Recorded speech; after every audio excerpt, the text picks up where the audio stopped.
Let's talk now to Johnny Gould, who's the host of Johnny Gould's Jewish State podcast and is a big Aston Villa fan.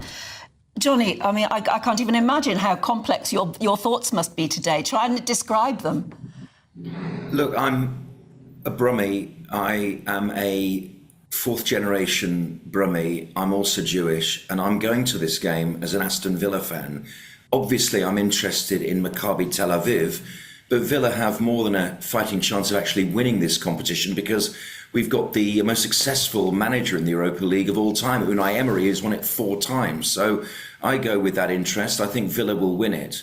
But I've got so much skin in the game on this one. My grandfather, a Holocaust survivor, set up his typewriter shop after the war next to Aston Station on Lovers Walk on Lichfield Road.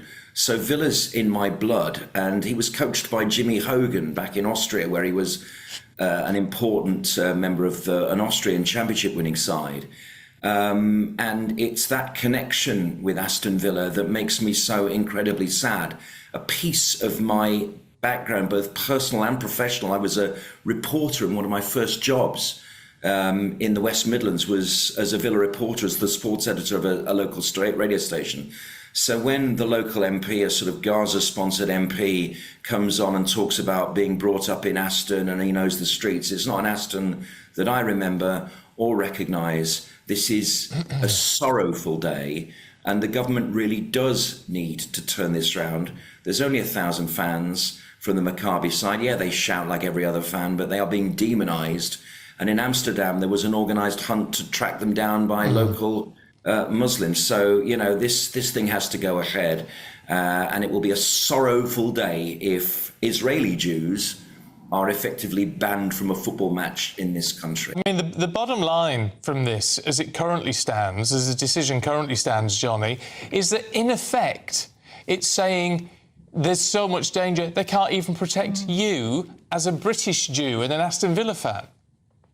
Yeah, I mean, it sends out all the wrong messages, not just to the Jewish community here, but the city of Birmingham as well around the world. I mean, you know, you only have to look on social media for the terrible view of what Birmingham is, and largely it isn't like that. You know, we know that when we walk around our cities and towns. However, we can't deny that there is a big problem, and the police just need, there's only 1,000 fans, and yeah, they'll shout a bit, and away fans are very noisy compared to the home fans, but I'm sure the Villa fans will pick up on that.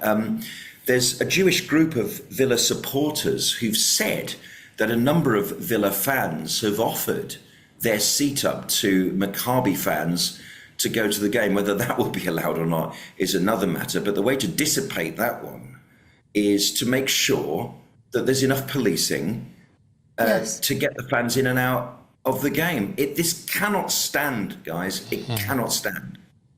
I mean, it's mob rule, isn't it? It's bowing to mob rule.